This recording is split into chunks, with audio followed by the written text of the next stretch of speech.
एक समय की बात है। किसी नगर में एक बूढ़ा व्यक्ति रहता था। उसकी 7 बहुएं थीं। एक बार कार्तिक का महीना आया और उसने अपनी बहुओं से कहा कि मैं कार्तिक का स्नान करना चाहता हूँ, क्या तुम इसे निभा दोगी?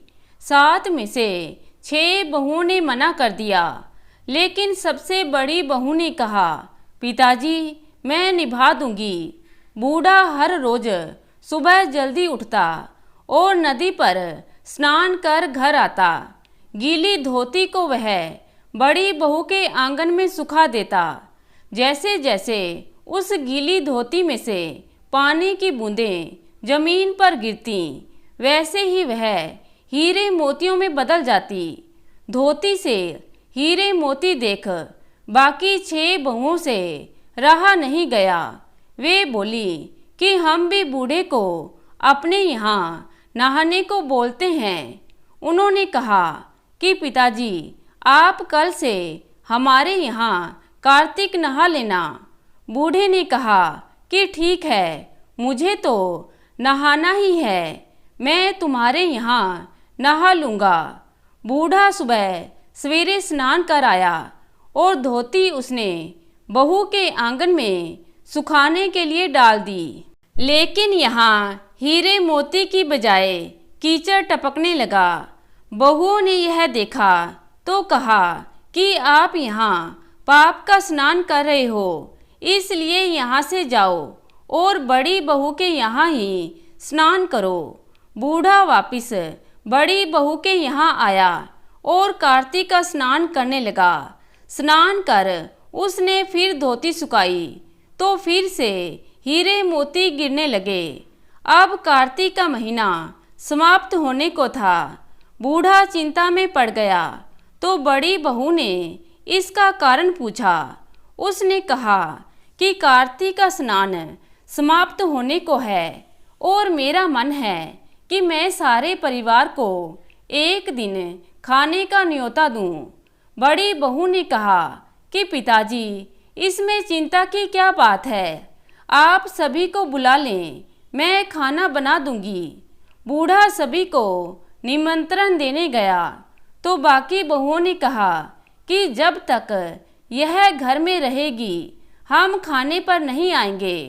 बूढ़ा फिर से चिंता में घिर गया कि ऐसे कैसे होगा और सूखने लगा। बूढ़े को सूखते देख बड़ी बहू ने कहा, पिताजी क्या बात है? बूढ़े ने 6 बहुओं वाली बात बड़ी बहू को बता दी, जिसे सुन वह बोली कि पिताजी ठीक है, मैं खाना बनाकर रख जाऊंगी। और उसने वैसा ही किया। खाना बनाकर रख दिया और अपने लिए 4 रोटी लेकर खेत पर चली गई। इधर बाकी 6 बहुओं ने खाना खा लिया, लेकिन जाने से पहले बाकी बचे खाने में कंकड़ और पत्थर डाल गईं। बड़ी बहू आएगी तो परेशान होगी। इधर खेत में बैठकर बड़ी बहू कहने लगी, राम जी की चिड़िया, राम जी का खेत, चुग लो चिड़िया भर भर पेट। मेरे ससुर ने घर में जगह दी है और मैंने खेत में चिड़ियों को बाजरा डाल वह घर आ गई। घर आई तो बूढ़ा फिर से उदास बैठा था। उसने फिर पूछा कि पिताजी यह उदासी क्यों? सब ठीक ठाक निपट गया ना?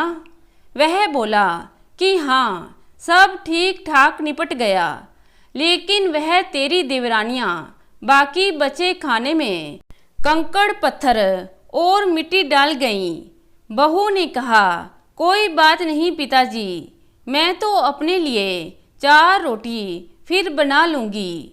बहू बूढ़े से बात कर घर के भीतर जाकर खाने को देखती है, लेकिन वह क्या देखती है कि जिस खाने में वह सब कंकड़ पत्थर डाल गई थी वह हीरे मोती में बदल गया है। घर की जगह महल खड़ा हो गया है और धन दौलत से भर गया है। अन्न के भंडार घर में भरे पड़े हैं। वह बूढ़े को बुलाकर कहती है कि पिताजी, आपने तो कहा था कि मेरे लिए कुछ भी नहीं बचा है, लेकिन यहाँ तो हीरे मोतियों के भंडार हो गए हैं। पूरे घर में धन की वर्षा हो रही है। साधारण सा घर महल में बदल गया है। बूढ़ा सब चीजें देखकर बोला कि बेटी, तूने सच्चे मन से कार्तिक स्नान निभाया था, लेकिन बाकी बहुओं ने पापी मन से इसे किया था। इसलिए भगवान तुझसे प्रसन्न हुए और उसका यह फल दिया है। तो दोस्तों, कैसी लगी आज की कहानी? उम्मीद करती हूँ कहानी को पसंद करेंगे। धन्यवाद।